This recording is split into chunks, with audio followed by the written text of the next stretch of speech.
সবাই বলে না ইউনূস বিএনপির দিকে ঝুঁকে গিয়েছে, বিএনপিকে ক্ষমতায় নিয়ে আসবে, ক্ষমতায় এনে ইউনূস নিজে প্রেসিডেন্ট হবে। যত ভালো মানুষই বলুক, এই কথাগুলো হইল মিথ্যা, মন গড়া অথবা বুদ্ধিহীনতার প্রকৃষ্ট উদাহরণ। এটা একদম চৌক্কস প্রমাণ দিব। ইউনূস যদি চাইতো তারেক রহমানকে ক্ষমতায় আনতে, তাহলে ইউনূস তারেক রহমানের সাথে আমেরিকার যোগাযোগ ঠিক করে দিত। এখন যা দেখা যাচ্ছে, ইন্ডিয়া ছাড়া আর কেউ চায় না যে বিএনপি ক্ষমতায় আসুক, তারেক রহমান ক্ষমতায় আসুক, কেউ চায় না। এখানেই ইউনূসের খেলা সব গল্পের ছোট গল্পের মতো এসে থেমে আছে।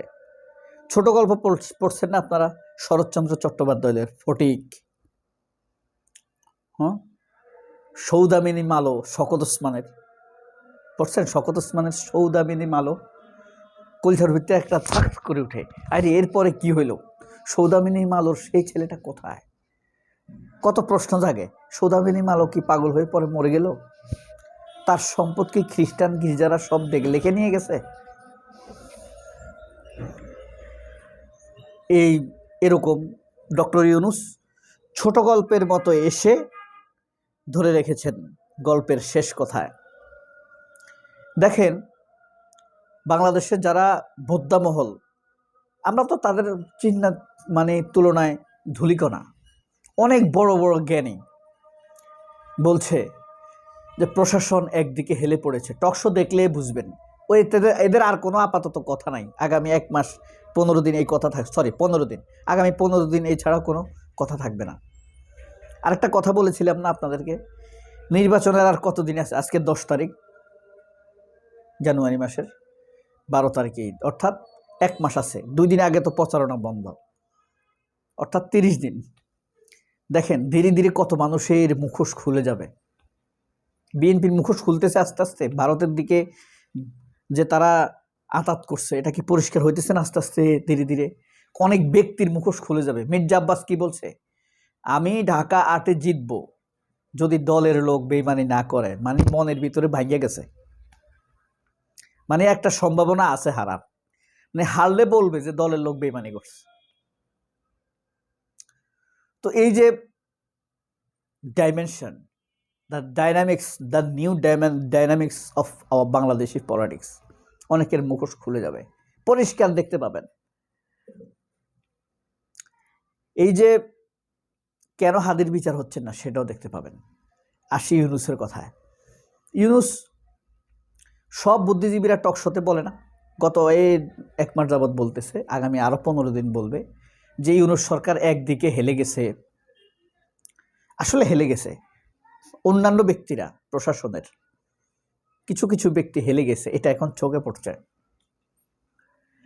তারপরে তারেক রহমানকে ক্ষমতা নিয়ে আসতে চাইতেছে ডক্টর ইউনূস। তারপর তিনি প্রেসিডেন্ট হবেন, তারেক রহমান প্রধানমন্ত্রী হবে। ডক্টর ইউনূসের এত লোভ, এটা বুঝাইতেছে তারা। ডক্টর ইউনূস যদি তারেক রহমানের স্থিতিশীল রাজনৈতিক ক্যারিয়ার আন্তরিকভাবে চায় তাহলে পারে। তারেক রহমানরা যদি সেই ভদ্রতার পরিচয় দিত, বিএনপি যদি সেই সভ্যতার পরিচয় দিত, তাহলে নিশ্চিত ডক্টর ইউনূস বিএনপির জন্য এটা করত। এই কারণে ডক্টর ইউনূস অ্যাসিড টেস্ট হিসেবে, মনে আছে, সেপ্টেম্বর মাসে মির্জা ফখরুল এবং ডাক্তার আব্দুল্লাহ মোহাম্মদ তাহের এবং আক্তার হোসেনকে নিয়ে আমেরিকা গেছিল। কেন গেছিল? 3 দলের 3 জনকে সেখানে প্রেজেন্ট করছে ডক্টর ইউনূস। তারা কাকে চয়েস করে? আসলে সেখানে দেখা গেছে মির্জা ফখরুল ডিপ্লোমেসি জানেই না, অথর্ব এই দেশের জন্য তার কিছু করার ইচ্ছা না, অন্তত দেশের কথা সে বলতে পারত। সে বলছে প্রতিবেশী দেশের সাথে সম্পর্ক ঠিক রেখে আমরা এগোবো। আমেরিকা তো বুঝে ফেলছে যে আমেরিকা ভারতকে পাছার মধ্যে কড়ি লাগায়া ঘুরাইতেছে। নির্দিষ্ট বিরতি পর পর খুরের পোঁচ দিতেছে, নরেন্দ্র মোদীর পাশে বসাইয়া ভারতের নাগরিকদেরকে হাত পা বাইদা কার্গো বিমানে করে দেশে পাঠাই দিতেছে অবৈধ ভারতীয়দেরকে, যে ভারতকে নিষেধাজ্ঞা দেওয়ার জন্য প্রস্তুতি নিচ্ছে। 500 গুণ শুল্ক তাদের বাণিজ্যে, ইন্ডিয়ার বাণিজ্যে 500 গুণ শুল্ক বসাবার জন্য প্রস্তুতি নিতেছে ট্রাম্প। যে ইন্ডিয়া এবং রাশিয়াকে শাস্তি দেবার জন্য ভারত নাকানি সুবানি খাওয়ানোর সকল প্রস্তুতি সম্পন্ন করেছে, যেই ইন্ডিয়ার চিফ সিকিউরিটি অ্যাডভাইজার অজিত দোভালের ভিসা বন্ধ করে দিয়েছে আমেরিকা, সেই ইন্ডিয়ার সাথে মির্জা ফখরুলরা সম্পর্ক ভালো করে। আপনি ঠান্ডাভাবে চোখ বুলাই দেখেন, এক ভারতের কূটনীতিকরা ছাড়া পৃথিবীর কোনো দেশের কূটনীতিকরা তারেক রহমানের সাথে সাক্ষাৎ করে না। এখন হয়তো করবে, বলা বলি শুরু হয়েছে, তো লবিং টবিং করে করবে। লোকালগুলা, লোকাল ইইউ প্রতিনিধি, লোকাল ব্রিটেন ডিপ্লোম্যাট, ওই ভিসা কাউন্সিলর জার্মানের, এদের সাথে সাক্ষাৎ করবে। কথা বলছেন, এর বাইরে অথচ জামায়াতের আমিরকে জার্মান দাওয়াত দিছে, ইউরোপীয় ইউনিয়ন দাওয়াত দিছে, ব্রিটেন ইনভাইট করছে কিছুদিন আগে, করছে না? মিডিয়া কিন্তু এগুলা নিয়ে প্রকাশ কম করতেছে। এখন আবার বিএনপি যে ভারতের সাথে দহরম মহরম, তারেক রহমান ভারতের সাথে এইভাবে সাক্ষাৎ করতেছে, এতে করে কিন্তু এগুলো আবার প্রচার করতে পারতেছে না মিডিয়া, বিব্রত। কারণ মানুষ তারেক রহমানকে ট্যাগ লাগাই দিবে ইন্ডিয়ান পন্থী হিসাবে। ট্যাগ অলরেডি ভাবতে শুরু করেছে, কিন্তু সমাজে এখনো চাউর হয় নাই বাণী হিসাবে।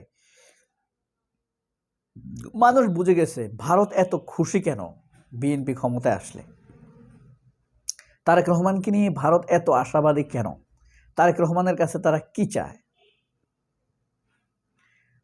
আসলে ইউনূস ক্ষমতার কোনো লোভ নাই, সে দেশের জন্য আসছে, সে প্রধান উপদেষ্টাও হতে চায় নাই, তাকে ছোট করার জন্য এরা এসব বলে। আর এটা যদি জানতো বিএনপি ভালো সুন্দরভাবে দেশ চালাবে, জুলাই অভ্যুত্থানকে ধারণ করবে, তাহলে ঠিকই আমেরিকার সাথে সম্পর্ক ঠিক করে দিত ডক্টর ইউনূস। কিন্তু ডক্টর ইউনূস দেখছে না, এদের সাথে জামাতই সুশৃঙ্খল, জামায়াত ক্ষমতায় আসলেই ভালো। আপনি দেখবেন আমেরিকার সাথে, আমেরিকার তারেক রহমানকে মেনে নেয় নেই। বিএনপিতে এমন কে যোগ্য আছে যে তারেক রহমানকে আমেরিকার কাছে প্রেজেন্ট করতে পারবে? সব ঘোড়া, গরু, কচ্ছপ, গাধা বলে লাভ নেই। গাধা অন্তত দেখতে তো ঘোড়ার মতো লাগে, কচ্ছপ। সবাই অনেক ভালো থাকবেন, আল্লাহ হাফেজ, আসসালামু আলাইকুম।